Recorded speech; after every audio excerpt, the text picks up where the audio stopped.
No, no, no. What? No, no, no, no, no, no, no, no, don't do that! I thought we were having a nice day! We are. Sit Why down. does it matter? I thought we were having a nice We are. day! We are. Welcome to the High Different Horrors podcast, where we discuss all things horror, from one-off movies to franchises to TV series and even expanded media, like comic books and shit. I'm Mark. I'm Tawan. I'm Elion. And today we're reviewing Obsession, released in 2026, written and directed by Corey Barker. Elion, can you give the people the plot summary? Obsession follows Bear, a hopeless romantic who has spent years secretly in love with his childhood friend Nikki. After discovering a supernatural object known as the One Wish Willow, Bear makes a wish for Nikki to love him more than anyone else in the world. The wish is granted, but in the worst way possible.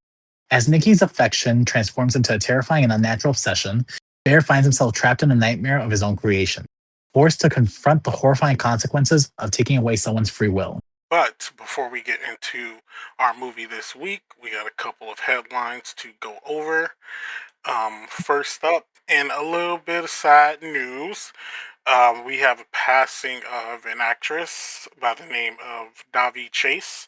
If you guys don't know, Davi Chase was the um, little girl from the Ring US remakes, both of those two films.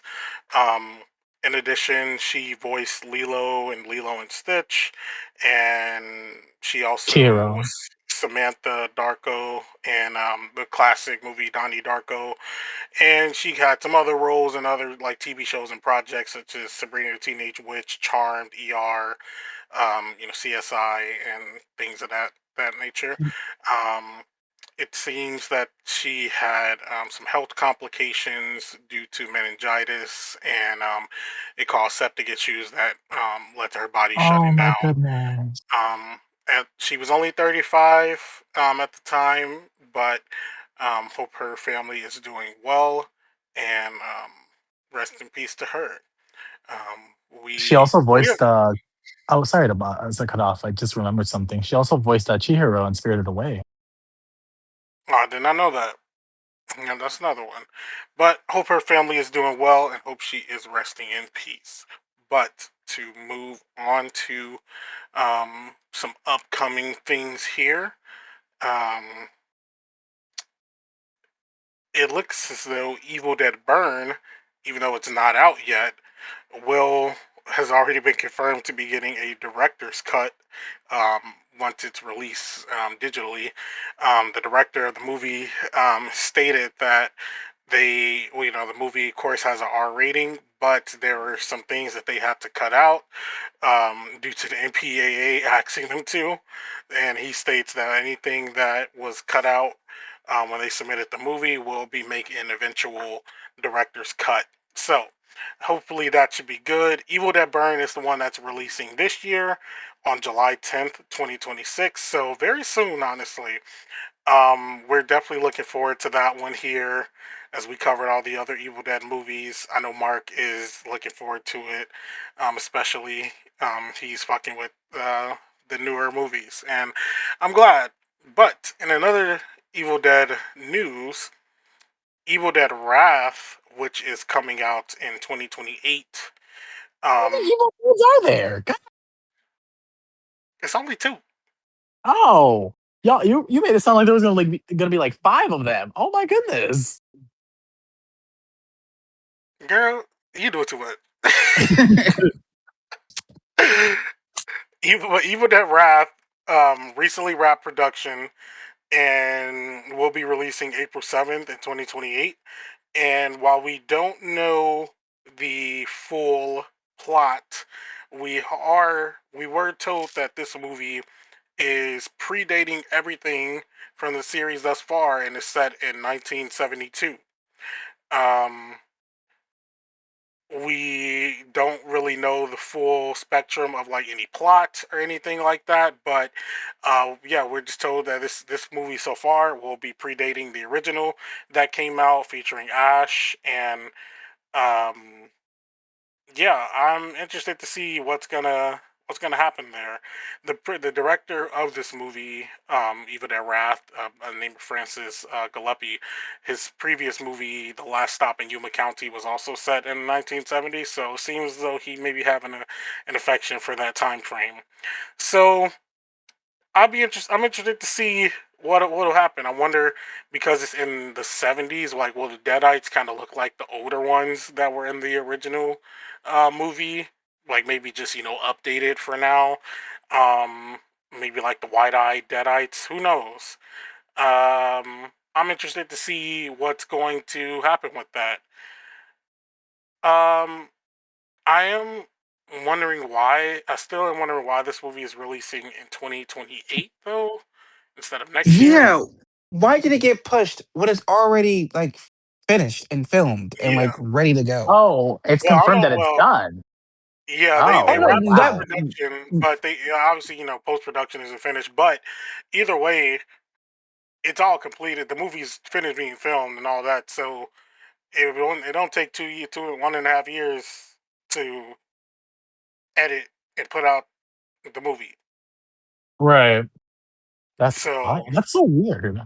yeah, we weren't told, we weren't given a reason why it was pushed back, because initially this movie was supposed to release next year. We were going to get like back to back Evil Deads. Maybe it's to give a little bit of breathing room, possibly. We don't know um really about that, but yeah, this will be releasing in 2028.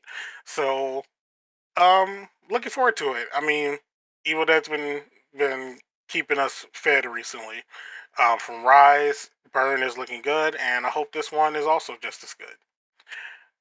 Moving along, though, some of our favorite two internet personalities, James A. Janice and his wife Chelsea Rebecca, who are the duo behind Dead Meat, one of almost every horror fan's favorite, horror channel on YouTube that covers like kill counts and such.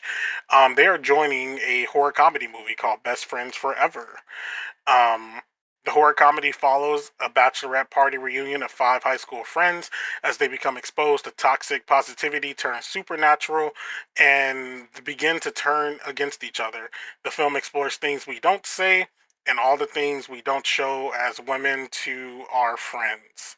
So that's what the writer said on the movie as the kind of the plot goes.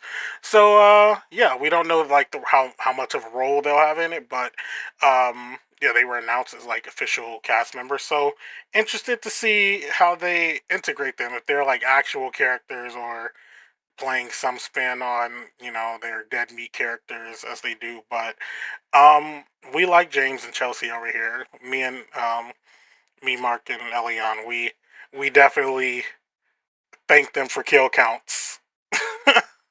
Ooh. They definitely And come in handy when you want to get a quick little view of a movie that you're mhm, pretty sure that you don't understand what the fuck just happened. that's facts. And to wrap up here with a little bit of horror gaming adjacent news, the Hellraiser revival game officially has a release date mark. I don't know. We were talking about that like months ago Oh, when it does was it? first announced. Yep, the game will be released on October 8th, 2026. Um, Unlike some of Nice. the other horror games that are scheduled to come out, this game will not be a Dead by Daylight clone. It will be a single player, story driven game. Um, I don't even think there's like any sort of additional modes for multiplayer in here, but I don't really care because it's probably will just be another Dead by Daylight clone. I um, mean, I'm excited for that, and because that's what I want. I wanted a singular story mode based off a horror movie. I mean, we're also getting that with Halloween, which I'm also excited about. I was more excited for the Hellraiser game than Halloween because I was pretty sure it was gonna give me what I was looking for. But Halloween just came out with a trailer recently and came out with an update recently that I'm kind of more excited for that now. Did you see okay, that? I did not. Feel free to fill us Well, in. Halloween, the people, because they know the people wanted a story mode, a single player mode. So they released a trailer, which I'm gonna send to you guys, where they have a single player and you're pretty much playing through the first movie. Like Okay. it opens with you with Michael breaking out of Smith Grove. So you're killing the guards, you're breaking out. It showed the scene where Michael jumped on the car and scared Blade to steal the car. You have to play through him getting his jumpsuit at the gas station. It Mm, plays through you picking up the knife. It also has Lori and all her friends for the single player mode. You're pretty much playing a new version of that original movie. okay. From him breaking out of Smith Grove until the end. So I'm excited for that because that's what I wanted.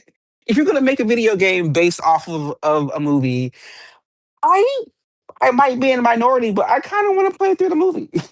No, that's what I'm here for. Okay.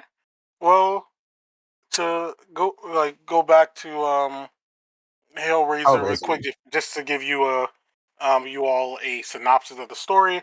And Clive Barker's Hellraiser revival, players take on the role of Aiden, who must unlock the dark powers of the mysterious puzzle box known as the Genesis configuration in order to help his girlfriend from a hellish abyss. As Aiden, you'll harness the box's infernal abilities to survive your pact with the sinister Pinhead and battle against the twisted cult that worships him and the Cenobites.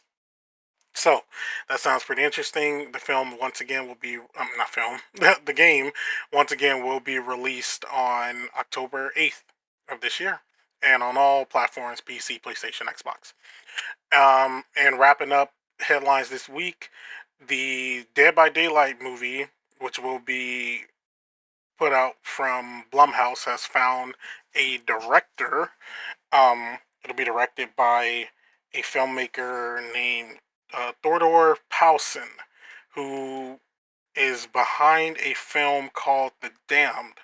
I don't think that I've seen this movie. Um, if I just take a quick little peek here, let me see. This came out in 2024. It looks. Uh, oh, it looks like it's a folk horror movie, which Mark does not like folk horror movies. But hopefully this will be pretty good. Um, we don't really know as much about how they're gonna do this story in Dead by Daylight, the movie version of it, but it will be written by um, Yeah. huh? Sorry, I was talking to myself. Oh. The movie, though, will be written by David Leslie Johnson McGoldrick, who is behind writing movies such as Orphan, Aquaman, and Conjuring 2, and also Alexandra Aja, who is behind movies like the Hill Have Eyes remake, Piranha 3D, and Crawl. Um, as you all may know, if you're, fans of the horror genre, especially in gaming, Dead by Daylight just reached its 10th anniversary this year. The game initially released in 2016, so they've been announcing a lot of things in regards to the game. And now they have a movie adaptation on the way. Um, so, yeah, that will be releasing. Actually, I don't think it has an official release date. We just know that the movie will be beginning production within 2027. So, possible that it'll be a late 2027 movie or an early 2028 film. And yeah, outside of that, though, Out of the headlines into obsession. This was a movie that kind of wasn't on my radar. Tuan is always talking about new horror movies coming out, new movies in general, and I ignore him most of the time. he do. But I I also avoid trailers. But then I was on Twitter as I am. I'm never calling that place X. I was on Twitter and I saw a little screen grab and I saw Michael Johnston and I was like, wait a minute, I know that man. I know that man. He's from Teen Wolf. So I Hmm. was like, oh, okay. let me check this movie out, and I went in with no expectations because I hadn't watched anything and I didn't know anything. So I went in blind and I was blown away. And I'm glad that I saw this movie prior to any of the online discourse surrounded it because I don't know. I enjoy the movie and I have to say up front, up top 100%, that poor girl. I felt so sorry for her the entire time. And I'll talk about it in scenes and we talk about her, but like you could see her like fighting, but she just couldn't because the fucking wish had control of her. And it's just the whole movie is so sad. And it's a good movie. And what do you guys thoughts? What do you think? So this movie kind of really triggered me in a sense. I felt called out a little bit because if I don't know if you've even seen the memes where like it's Latinos because they're saying that Latinos are toxic. And I was like, is this movie about us? Um, but no, this film actually really traumatized me, especially for people who have had like very toxic relationships, especially narcissistic, very abusive relationships. I understand that she's being in control in this whole film. It's not her, but the attitude, the way she reacts to anything, insensitivity, the insecurity, the jealousy, it really triggers the emotion towards some people. Um, this film had I was having like heart palpitations because I was like, damn, I'm having memories of like when I was in a toxic relationship. So I was like, oh no, this is not good for me. Um, the film itself, I enjoyed the premise of it. I did find the One Wish Willow thing a little silly. I wish they did a little background on it. I know I forgot. I don't know if it was you or Twan that says they prefer it to be mysterious, but I'm like, where does it come from? Because we only get a little the glimpse with that phone call. I wish there was more to the phone call. Maybe in the future ones, maybe in the future films that they make. Hopefully they do. Um, but it was good. I actually started. I screamed like two or three times within the theater. Um, it really like it's gonna happen, but it still gets you, and that's what I like. That's what I loved about this movie. I think for me, I really did like the movie. At this point, I've seen it like 3 times now. Damn, Just bitch. taking, damn, you, oh, oh, my fault. No, my bad. I got muted myself. Yeah, you thought. Yeah, I've seen it about 3 times now, and yeah, I've enjoyed it each time, and just caught a little more things as I watched it. Um, Definitely one of my favorites of the year so far, and I was looking forward to this one, because I was following it since last year, was it got shown off at some film festivals, and when it eventually got picked up.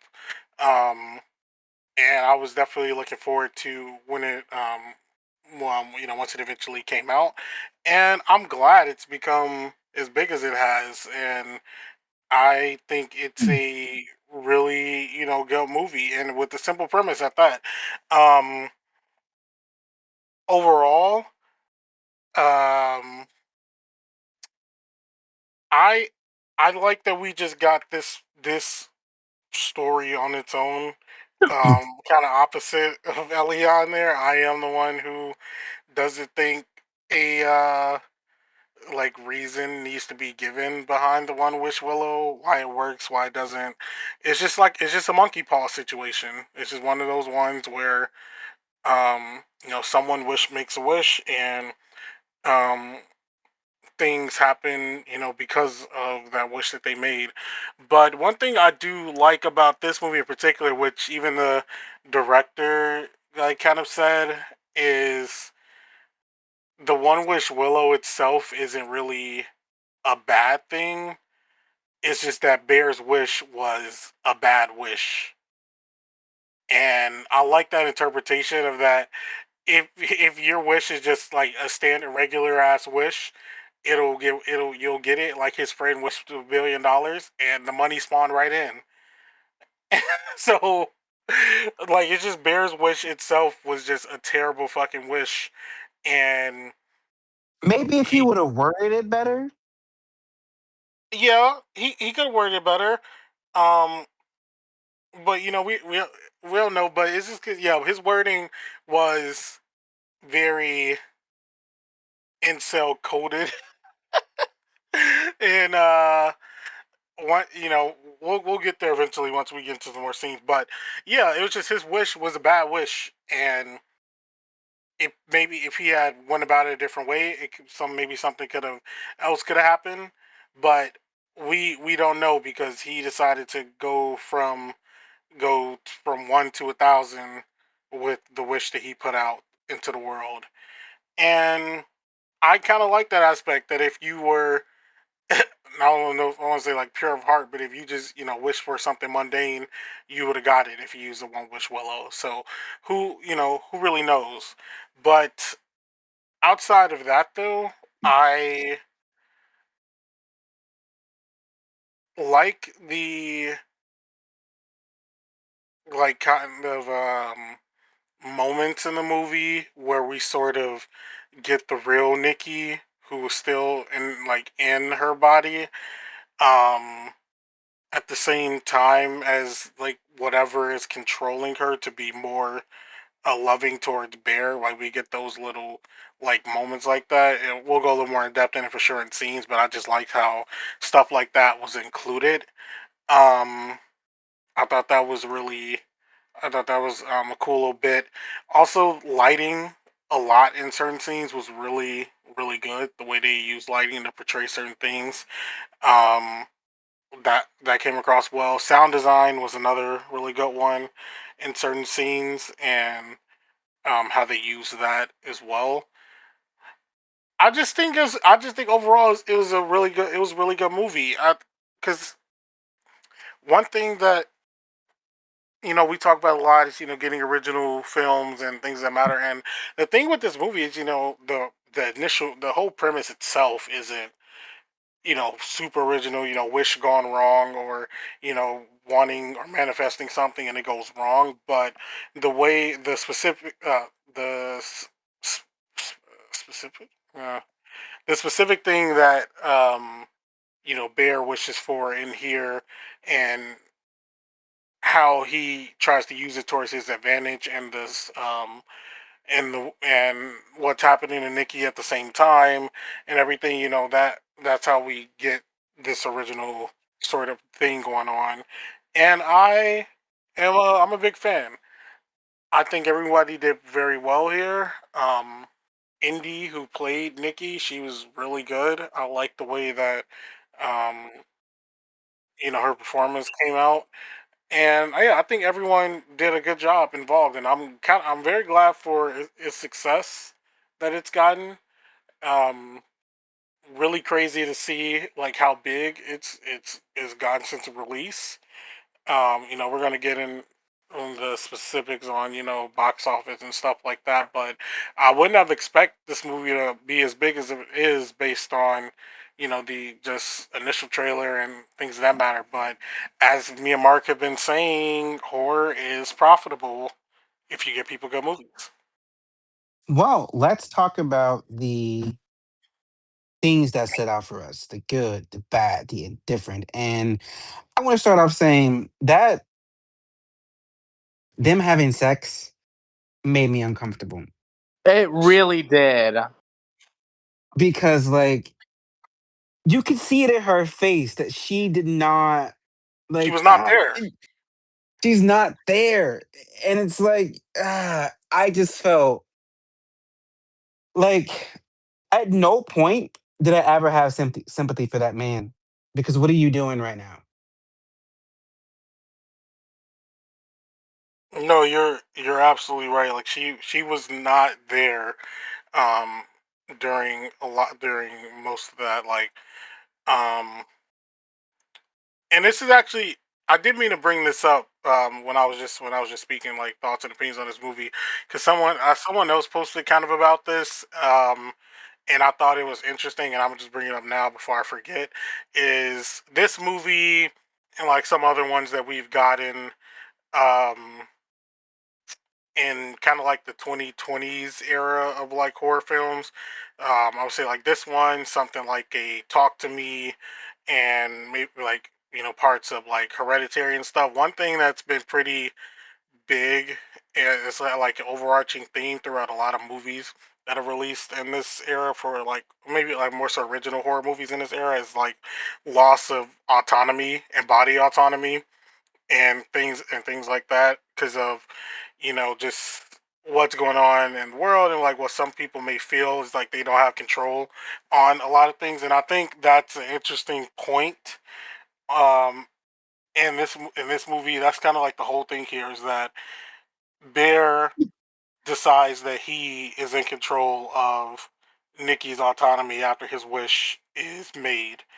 Like initially he was freaked out, but especially after we get the scene in the restaurant, yeah, that's where it kind of sinks in the most, where he's like, "Oh, like the wish worked," and he wasn't going to go back on anything. He was going to proceed because he wanted Nikki, and it didn't matter if she was in control or not of herself, as long as she also wanted him, even though it wasn't real. He didn't care, Like every other fucking man.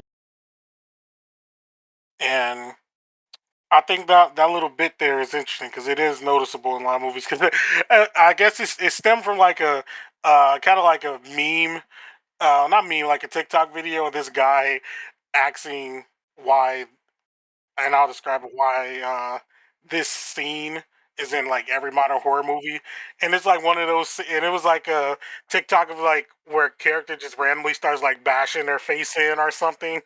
Like it does happen a lot in like recent movies. I will say, like out of nowhere, a character would just start like self harming or doing something to themselves. Like as I mentioned, Talk to Me, we saw that, or like in Hereditary, when he bashed his head on the desk, or and Bring Her Back, stuff like that was happening.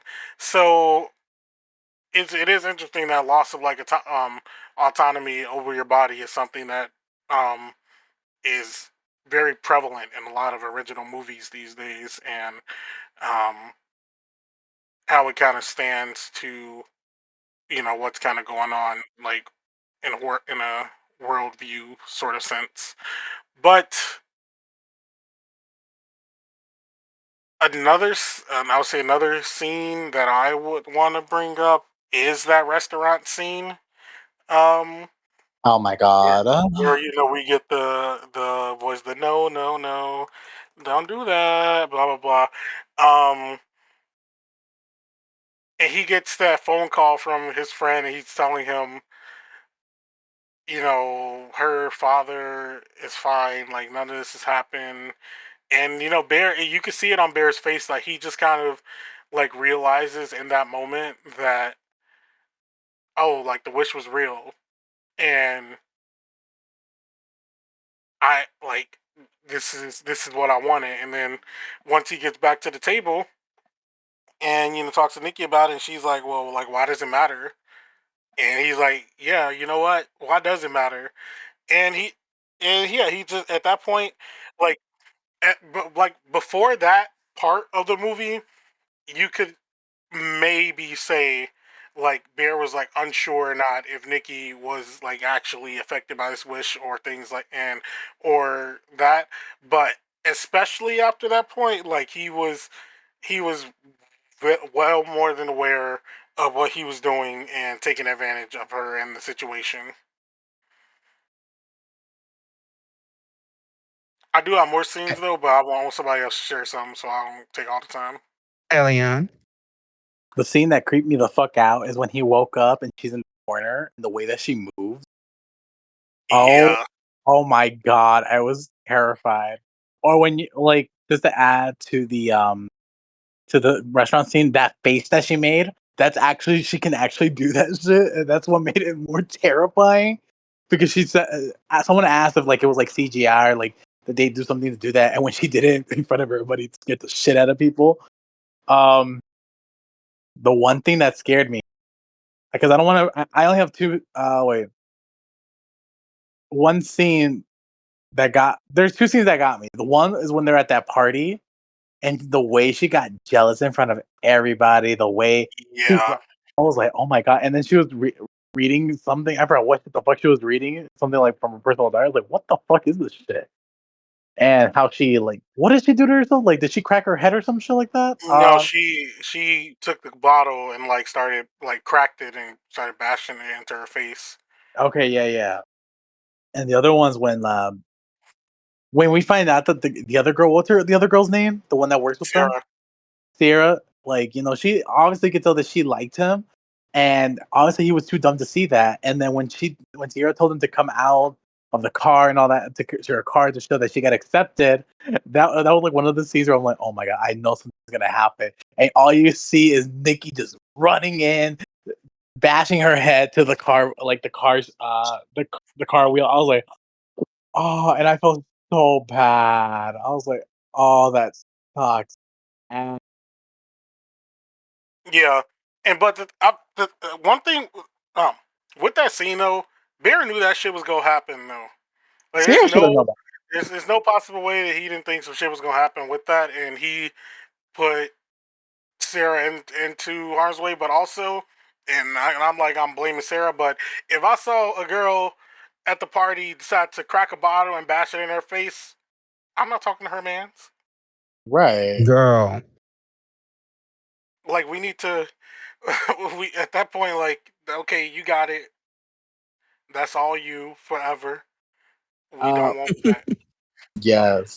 I would have been But like, let me mind my business. I ain't gonna deal with yeah, this shit. but Bear News do not put like even going out like that to um go see her. But even before he even left in that scene, like that the and this one, like, it wasn't like terrifying, but this one was like shot like Abby shook is, he goes to leave and she's like, just Bear, like, she's asleep right now. I'm here, like, just kill me, please.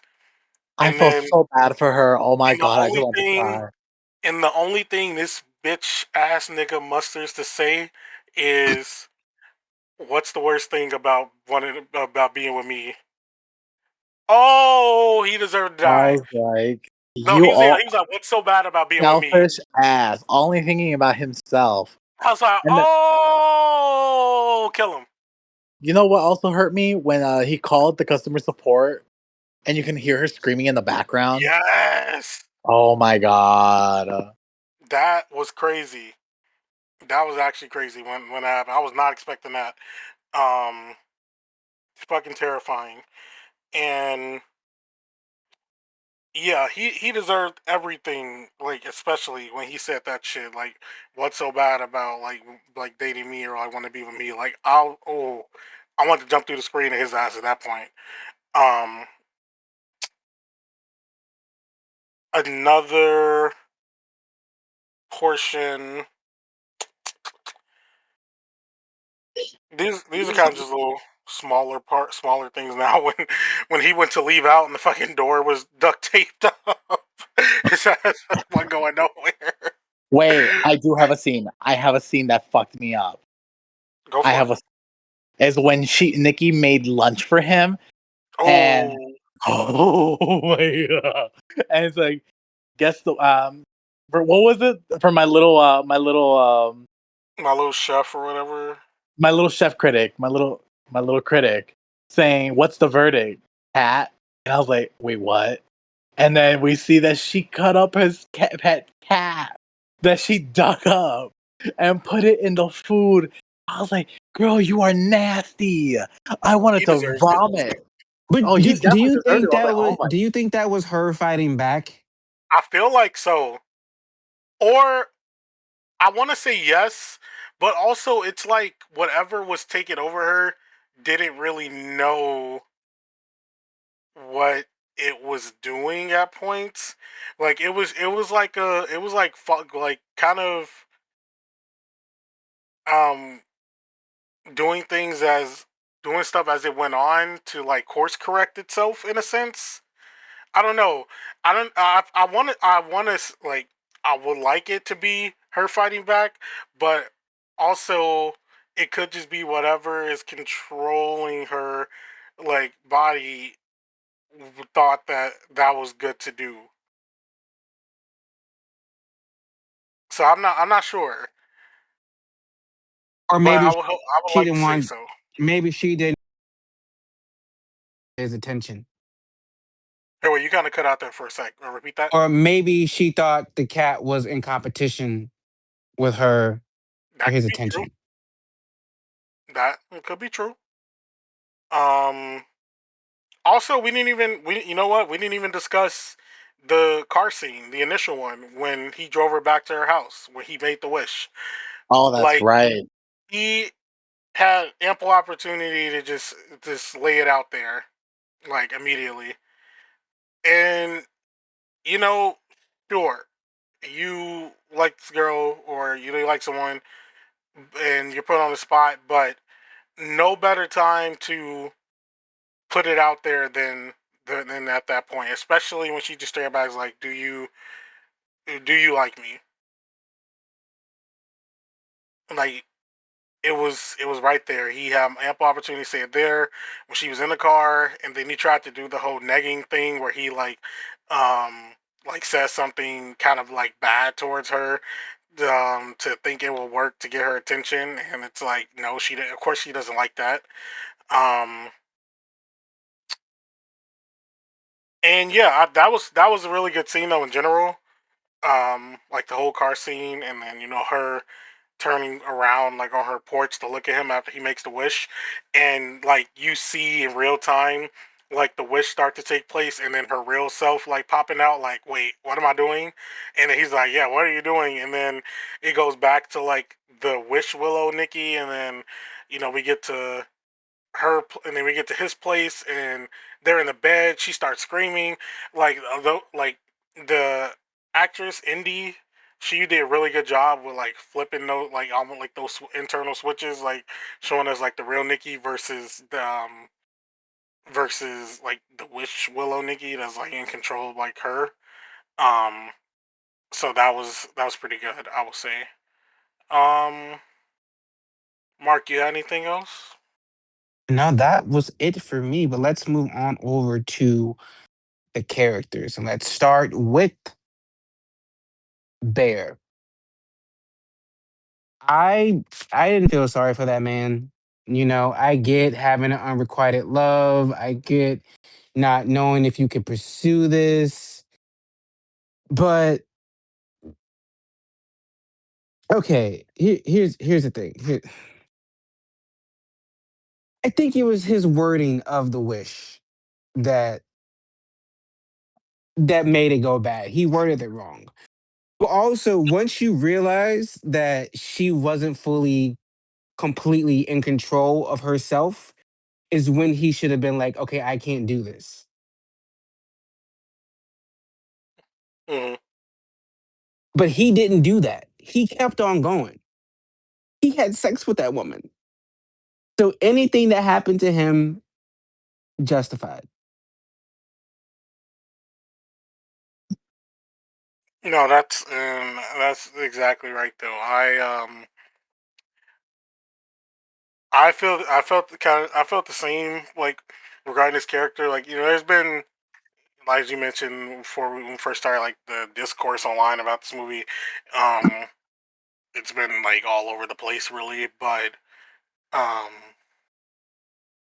people asking like is Bear like the villain, and I think as I 100%. said earlier, yeah he is like, but I think especially after the restaurant for sure is like when it's like 100% realized at that point.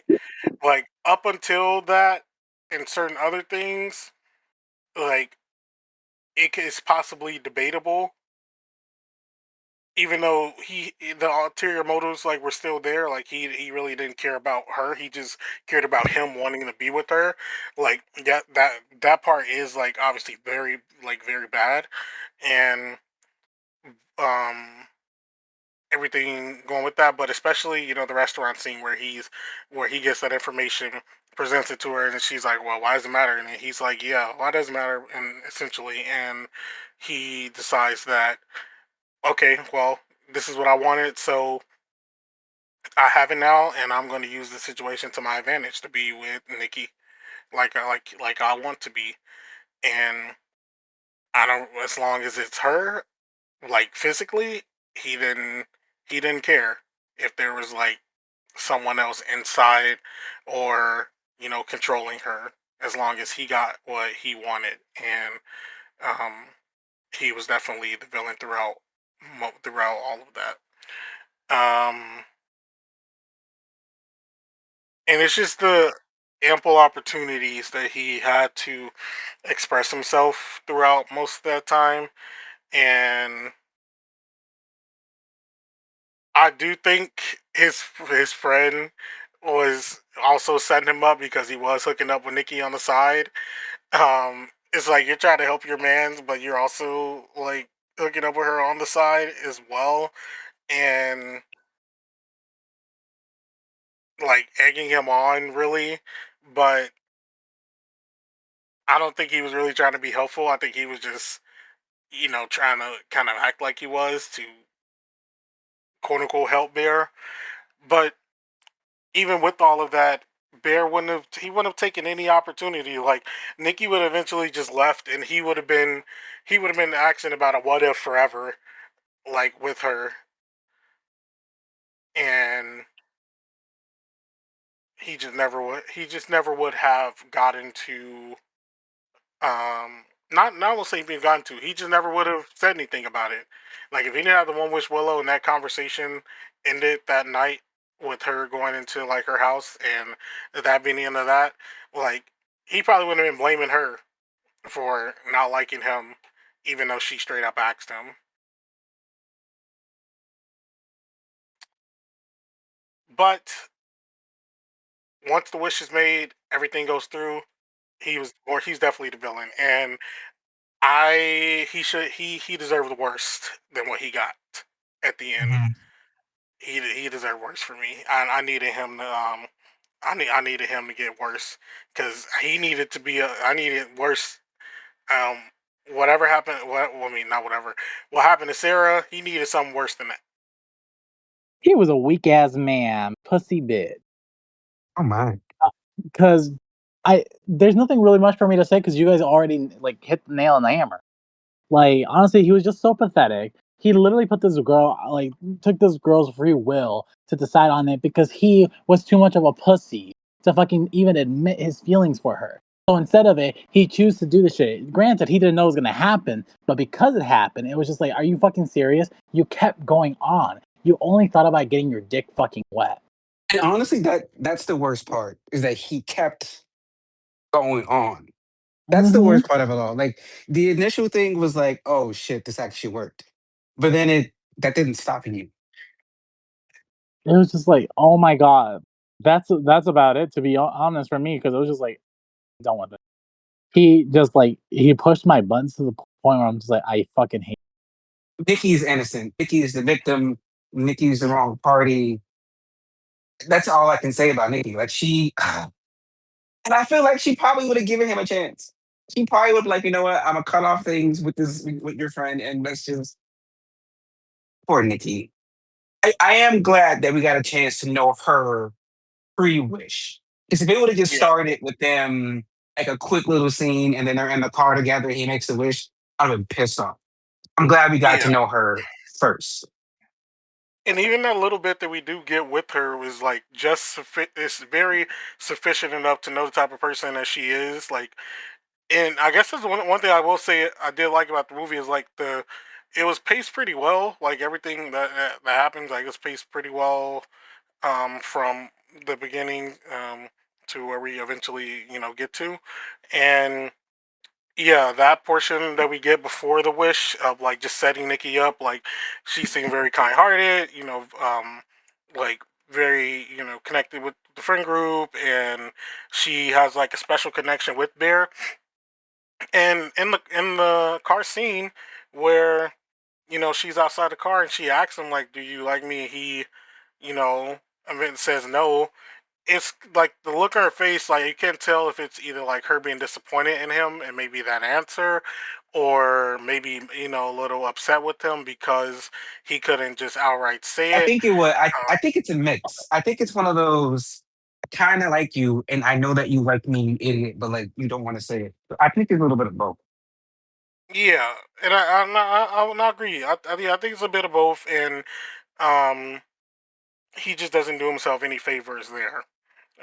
With with how he you know answered it, and we can see that she seems to be disappointed or a little upset in the answer that he gives, and then immediately he tries to do the whole freaky Nikki part um because because he's just awkward in that moment.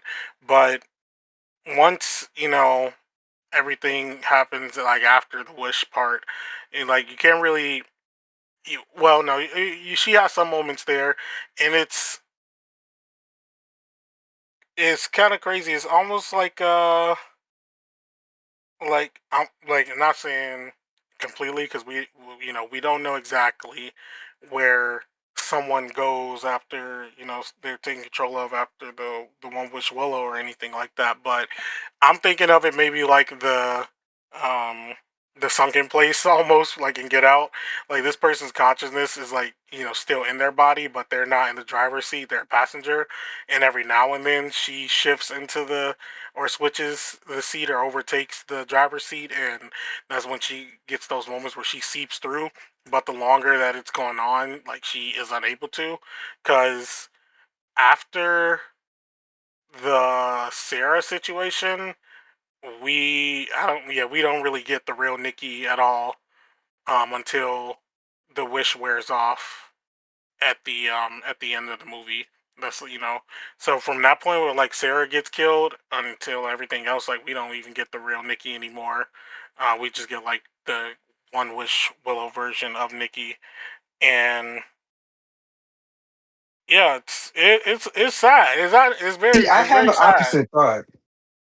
I think I don't think it's like the sunken place at all. I think that she is fully aware all times, but she can't control herself. Like it's like, mm, No, that's kind of what I'm saying though. what's no, like it's like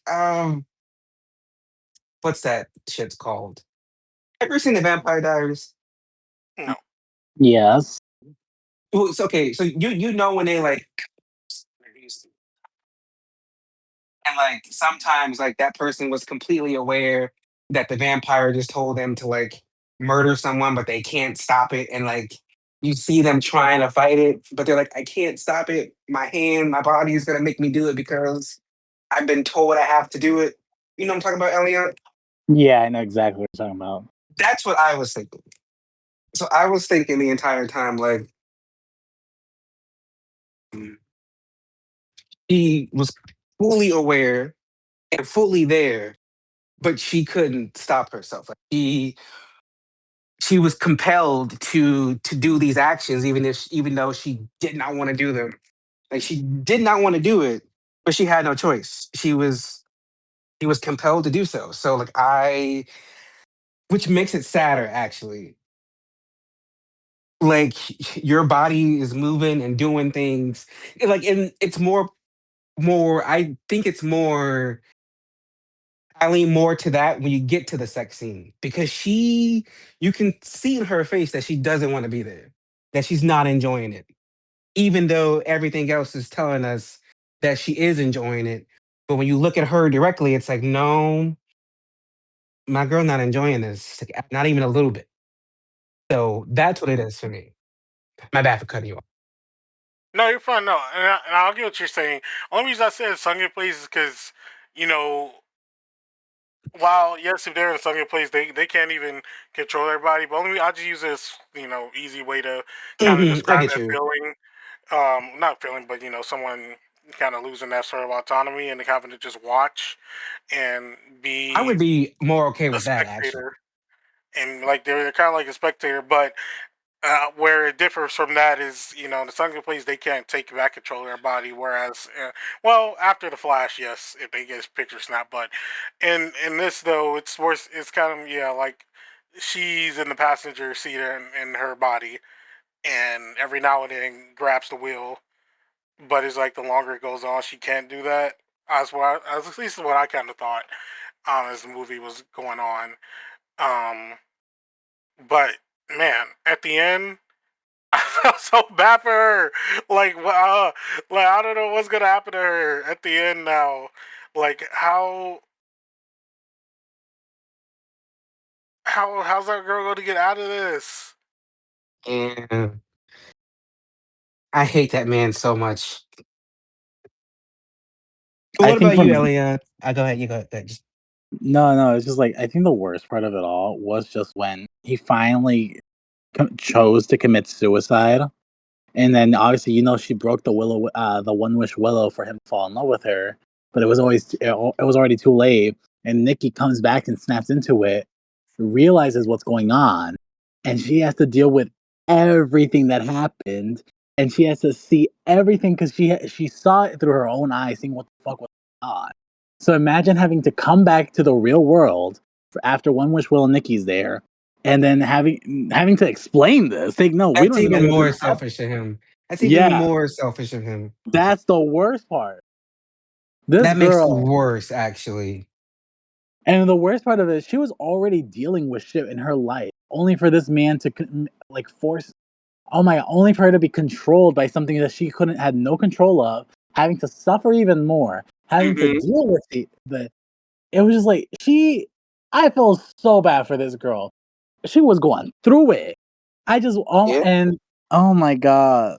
And the thing, it's just like, even though she had to endure it, imagine having to see it with your own eyes what you're doing throughout everything. I'm like, oh my And god. have to feel it. Exactly. And then basically she was raped. She literally had to see that happen because obviously it Hmm. wasn't. So now that I just felt so bad for Hmm. her.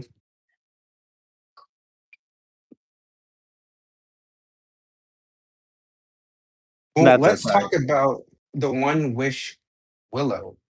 What are your thoughts on that, Torn?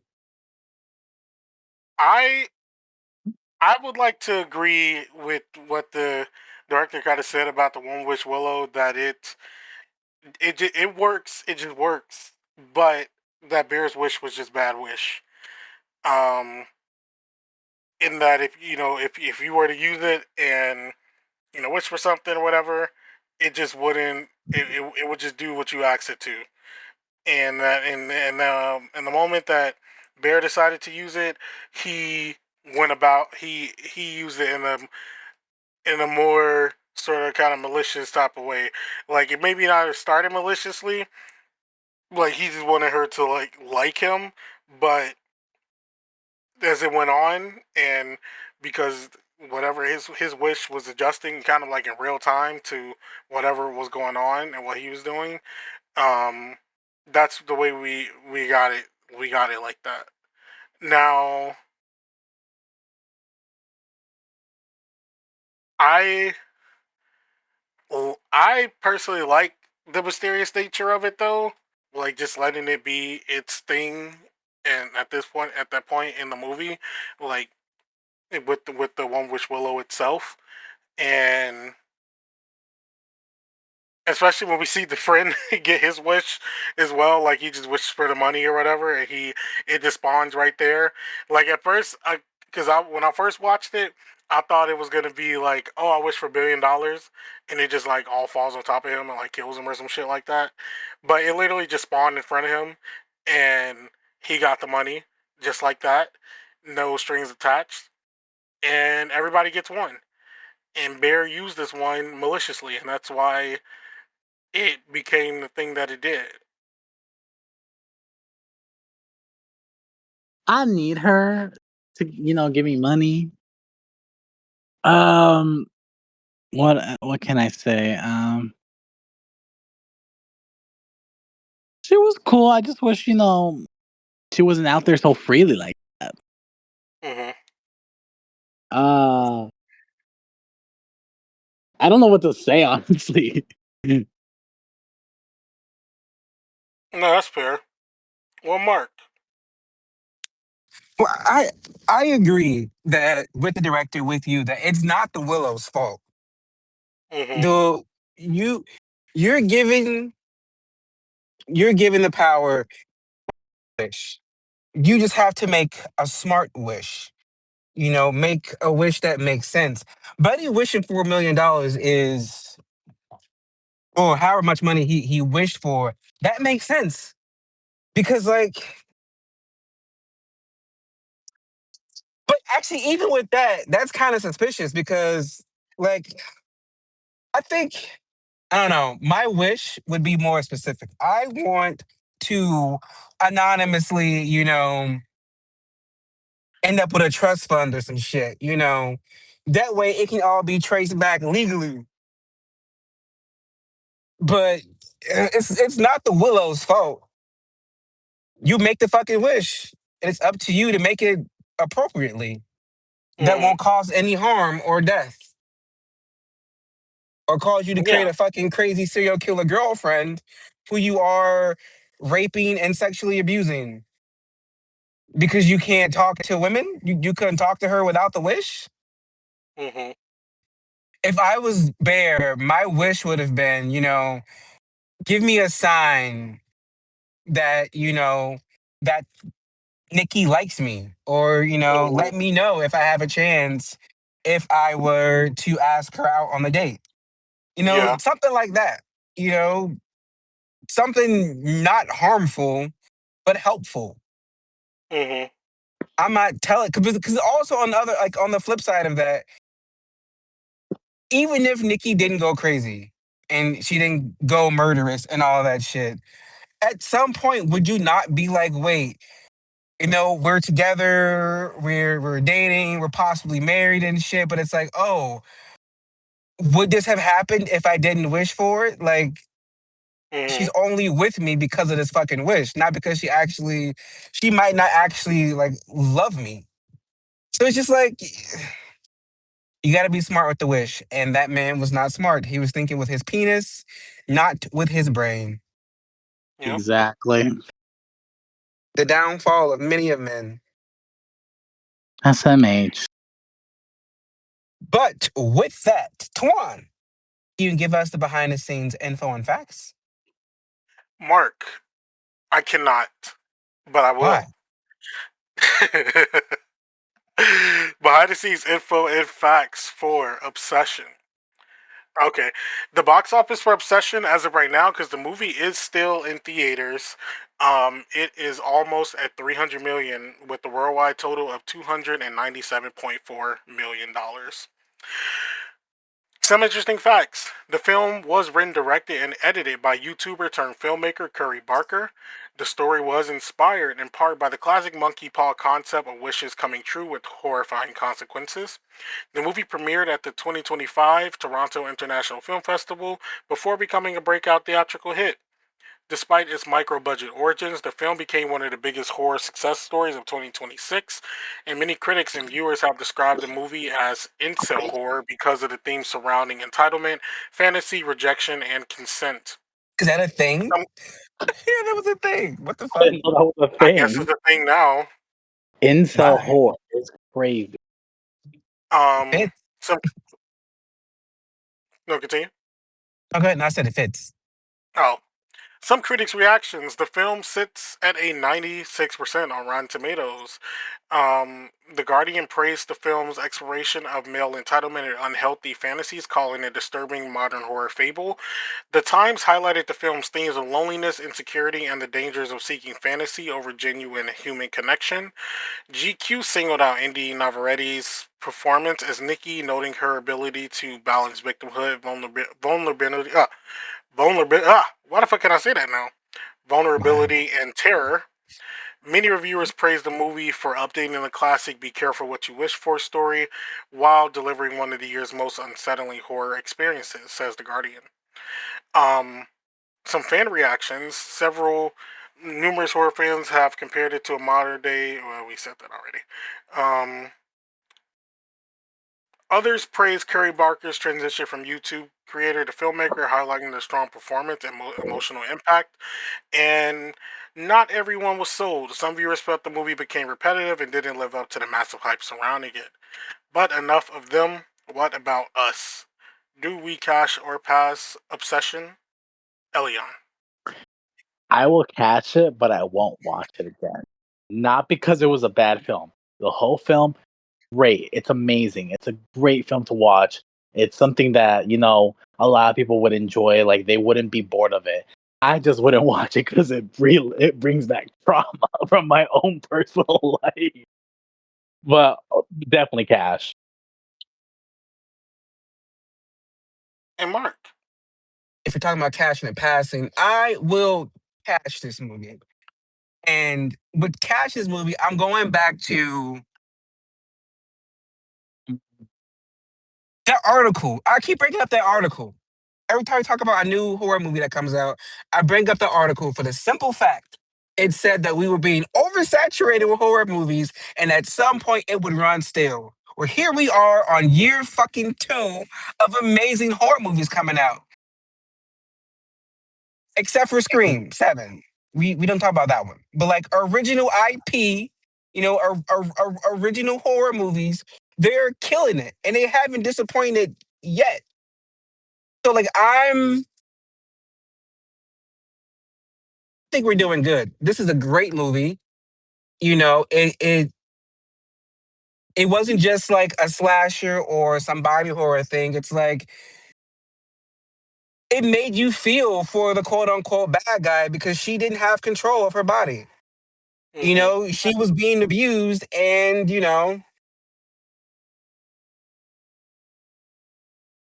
so it's a cash. This is a good movie. What about And I you, have Tori? to agree with my other two co-hosts Thank you. that What's up? I will be cashing Obsession. I really enjoyed the movie. Um, I'm glad for his success. Hope to see more from Curry Barker, which we will in the future, as he will Will be we? Has that been directing. confirmed? Yeah, he's directing the new take on Chainsaw Massacre. Yeah, that's right. And I'm actually so excited for that Yeah, he's going to be directing that, and also for two another reasons. original horror movie called Anything But Ghost as well. Which that would be an original one about like paranormal hunters who come across some real shit after they've been Question, faking, because I haven't kind of looked like into Grave it. Encounters. Is he a fan of the original Texas like movies, like franchise? I'm pretty sure, yes. Okay, so he not just doing it to be Yeah, I'm doing pretty it. sure. Okay, Yeah, okay, yeah. okay, okay. Because I don't want. I liked what he did, but I just don't want him to like do the movies and then fuck it up because he wasn't really a fan. You know what I'm saying? Hmm. No, that's But fair. that's all. My bad. No, you're good. You're good. And yeah, I think this movie did a really good job with this premise. Like as we said earlier, this isn't like in a suit like an original premise. We know like the idea of like a monkey's paw or wish gone wrong scenarios, but this movie brings its original story to that concept and making like up and updates it. Because not gonna lie, this if the one which Willow was real, this shit would definitely happen.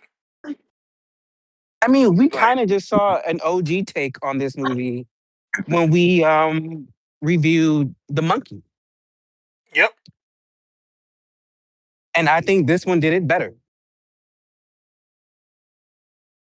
And yeah, overall though, like that the performances were really good. Michael Johnston was good. Indy Navarrete was good. She's definitely gonna have a good career going ahead. I know her agent or manager, whoever, probably getting their phone blown up because of her right now. Because As they her fucking performance, should. yeah, her performance in here was really good. And yeah, I think everyone involved are gonna be having some, hopefully good, roles or, um, productions coming their way, and I'm once again glad for its success. Horror on top. This movie also has beaten out The Evil, which is Scream 7. It's become like the highest grossing horror movie of the year so far. Yes. So we love I it. We love love how we to see all agree. everything. Yes, beating the evil. So yeah, I'm excited to see where everyone goes after this one, and it's definitely a cash for me. And I will probably be rewatching it again soon because I've been showing everyone this movie that hasn't seen it yet. As you should, because it is a great fucking movie. And with that said, you can all join us next week as we review 1986's Slaughter. Another movie where I will say that the killer was 100% justified in all their actions. But that's for next week. Until then, good night.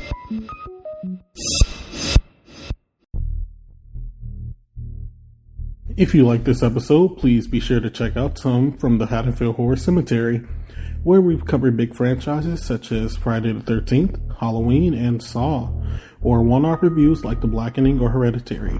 You can follow Haddonfield Horrors on Instagram and TikTok, where the hosts post updates and mini reviews.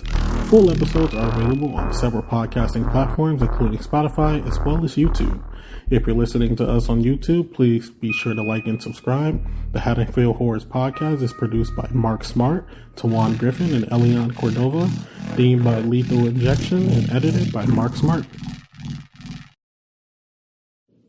The Haddonfield Horror Podcast is a letter to media production. Should we do an intro?